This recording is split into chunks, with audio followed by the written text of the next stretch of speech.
Welcome back.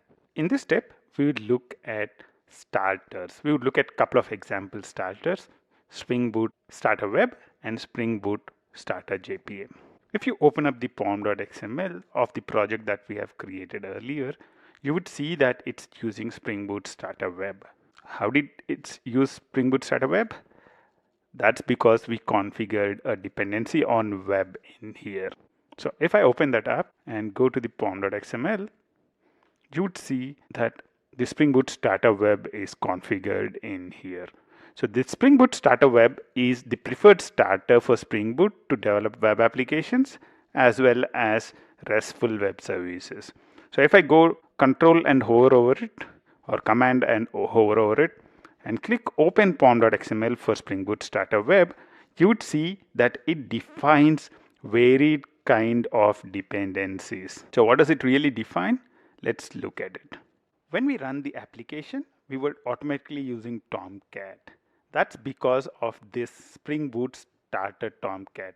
If you look at Spring Boot Starter Web, it contains a dependency on Spring Boot Starter Tomcat. And that's how the application is automatically running in Tomcat. The other things which you would see in here are Spring Web and Spring Web MVC.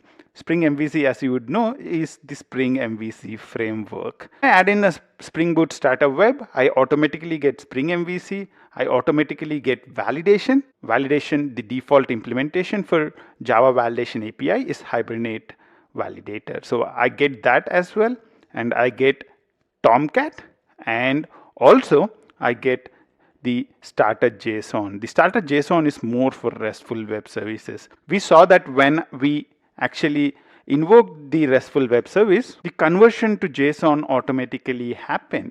If you actually looked at our code, we just returned the bean back.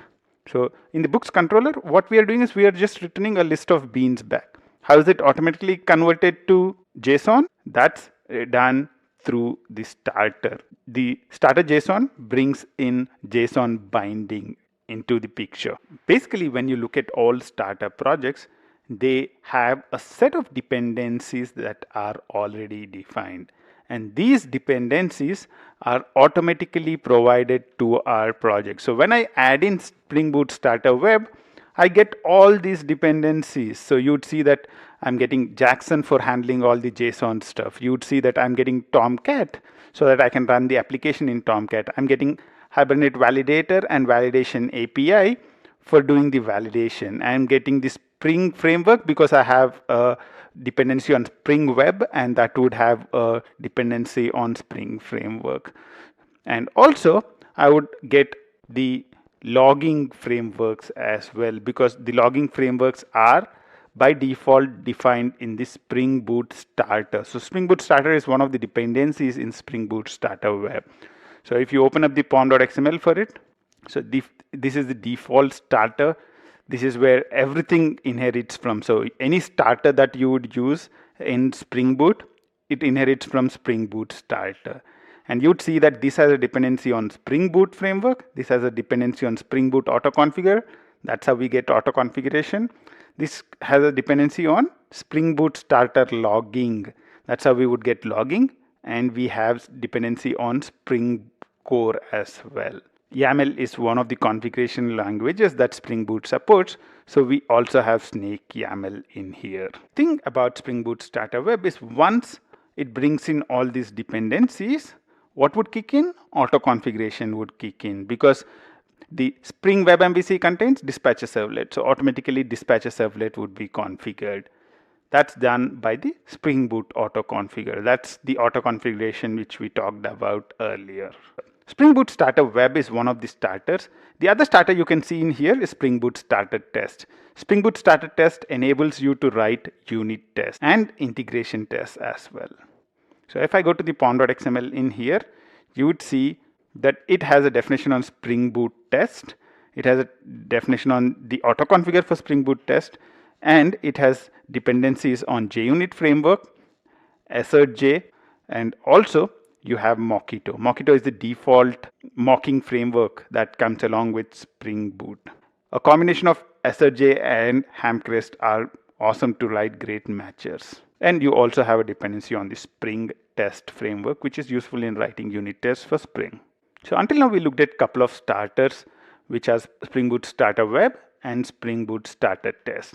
Other than that, another important starter which is frequently used is Spring Boot Starter JPA. If you know JPA, JPA is kind of the interface for Hibernate. So JPA defines how ORM applications or ORM frameworks should work.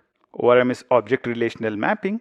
Let's now add in a dependency on Spring Boot Starter JPA. You would see now that there would be a lot more Maven dependencies which would come in. Actually, it's Spring Boot Starter Data JPA. So now we have Hibernate Core, Hibernate JPA, you have JavaX Transaction API, Hibernate Common Annotations, you have Spring Data JPA, Spring ORM, Spring TX, and a lot of such dependencies come in. That's because of the Spring Boot Starter JPA. So if you open up the pom.xml for Spring Boot Starter JPA, then you would see all the dependencies that are listed down. So this has a dependency on Spring Boot Starter AOP, Starter JDBC, Hibernate, Transaction API, and Spring Data JPA. So all these jars you would get. So as soon as I add in a Spring Boot Starter Data JPA, I would get all these things for free. One of the things you need to remember is if you are a starting programmer or this is the first time you are looking at Spring Boot, a lot of things might be confusing to you, especially because we are referring to so many different terminologies. Spring Boot solves problems for wide variety of frameworks. So there are a lot of terminologies that come into picture when we talk about Spring Boot. So if you're not able to understand any of these terminologies, do not worry at all. Over the course of this course and also over the course of your next few years, you would learn sufficiently enough so that those terminologies become really clear for you.